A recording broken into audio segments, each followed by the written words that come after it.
tudo bem com vocês? Sejam bem-vindos, sejam bem-vindas à videoaula de hoje. Nesta aula, nós daremos sequência ao estudo das vozes verbais. Na aula anterior, nós conversamos sobre a voz ativa. A voz ativa indica que o sujeito é agente, é autor da ação verbal, ok? Na aula de hoje, nós vamos ver que na voz passiva, nós temos uma outra formação. Então coloque em seu caderno as informações referentes ao cabeçalho, começando ali pelo nome da Escola Terra Mater, a data da aula de hoje, dia 29/7, quarta-feira, o conteúdo que nós estudaremos neste encontro, voz passiva, e a habilidade relacionada a este conteúdo consiste em perceber o emprego das vozes verbais como recursos expressivos relacionados à intenção argumentativa do interlocutor. Eu farei a explicação do conteúdo com base nos slides que você recebeu. Neles existem algumas frases que nós vamos analisar, ok? As frases que estão lá são baseadas no trecho que nós fizemos a leitura do Dias Gomes, O Pagador de Promessas, ok? Bom, é importante que você faça anotações em seu caderno para que você tenha um registro do conteúdo quando você for fazer uma pesquisa, um trabalho e precisar dessas informações ou até mesmo para um momento de uma prova no futuro, ok? Bom, hoje nós conversaremos então sobre a voz passiva. Eu encaminhei para vocês duas frases e eu quero que vocês observem as palavras que estão grifadas, ok? Nós temos uma locução verbal e temos um verbo pronominal ali, ok? Então acompanhem comigo, por favor.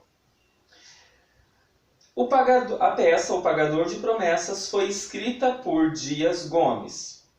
Escreveu-se a peça O Pagador de Promessas. Então perceba que na voz passiva o sujeito da oração não é mais agente do processo, mas sim paciente. Essa voz, então, desvia a atenção do sujeito, concentrando-a no resultado da ação. Então, nós temos dois tipos de voz passiva. Nós temos a voz passiva analítica e a voz passiva sintética. Ok? Então, faça essas anotações, mencionando que a voz passiva é dividida em dois grupos, a voz passiva analítica e a voz passiva sintética. Nós vamos estudar então a formação desses tipos de vozes, ok? Então a voz passiva analítica, ela é formada por um verbo auxiliar mais um verbo principal.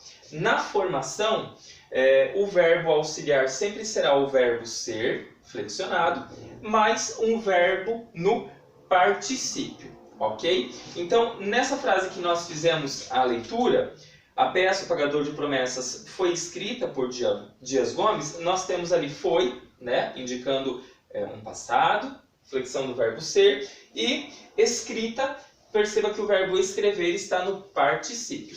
Ok? Então, nós temos a formação da voz passiva analítica aqui. Agora, na voz passiva sintética, ou pronominal, é formado então por um verbo acompanhado aí do pronome oblíquo se, que recebe o nome então de pronome apassivador. Então, levou-se a cruz até a igreja. Ok? Então, nós temos ali um verbo acompanhado de um pronome oblíquo. Então, essa voz ela pode ser chamada tanto de voz passiva sintética ou voz passiva pronominal por conta da presença do pronome se ali. Então vamos entender como é formada a voz passiva analítica e você vai perceber que existe uma relação entre a voz ativa e a formação da voz passiva. Então acompanhe aqui comigo. Eu coloquei duas frases para que nós pudéssemos fazer a análise. Na voz passiva eu tenho Zé carrega uma cruz. Eu tenho Zé como sujeito da oração e tenho aqui um objeto direto.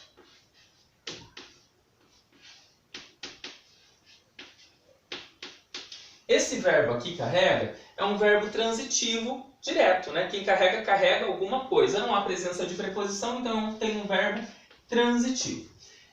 Na frase de baixo, eu tenho uma cruz é carregada por Zé.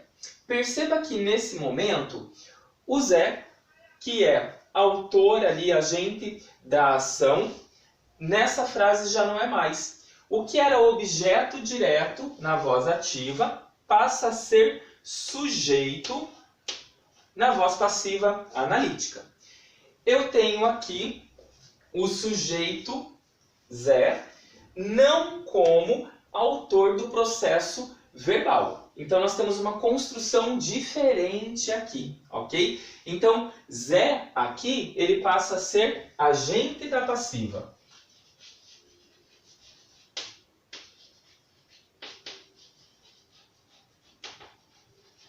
Ok? Então perceba que há uma correspondência entre voz ativa e voz passiva analítica. Então, na primeira oração eu tenho Zé como sujeito e uma cruz como objeto, como complemento verbal. E na de baixo eu tenho um sujeito diferente. Uma cruz, que era objeto direto, passa a ser sujeito. E Zé, que era agente do processo verbal, passa a ser agente da passiva. Então, para nós construirmos uma oração na voz passiva, nós precisamos ter um verbo transitivo direto, como é o caso do verbo carrega. Ok? Então, quando a forma verbal está na voz passiva, o objeto passa a ser o sujeito da oração. Então, faça essas anotações no seu caderno para que você não se esqueça. Ok? Eu encaminhei também uma outra informação importante. Eu tenho aqui a formação da voz passiva analítica e nós vimos que para que ela seja formada, eu preciso de uma locução verbal. Eu tenho aqui o verbo ser e o verbo carregar no particípio. Pela terminação dele, eu sei que ele está no particípio, carregada. E normalmente, o agente da passiva, ele é introduzido por uma preposição, pela preposição por, ok? Então nós temos ali algumas regras muito importantes que nós precisamos entender para a formação da voz passiva analítica, ok?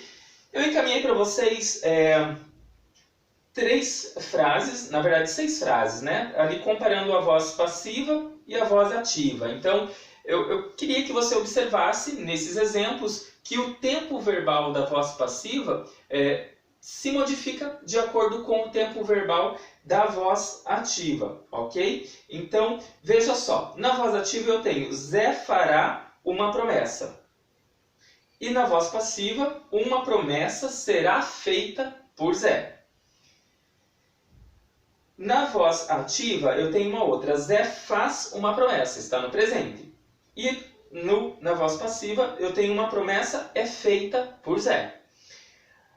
Na voz ativa, Zé fazia uma promessa. E na voz passiva, eu tenho uma promessa era feita por Zé. Então, o agente da passiva, como você pôde ver ali, geralmente ele é introduzido pela preposição por, ok?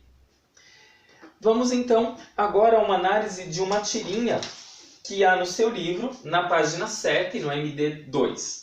Então, encontre lá, por favor, página 7 do MD2. Nós temos uma tirinha ali que tem o personagem Armandinho. Então, vamos fazer a leitura e depois analisarmos. O sorvete é considerado um alimento perfeito, ele diz. E aí o pai provavelmente diz, mesmo? Nunca tinha ouvido falar. Tudo bem, então. Armandinho, é considerado por quem?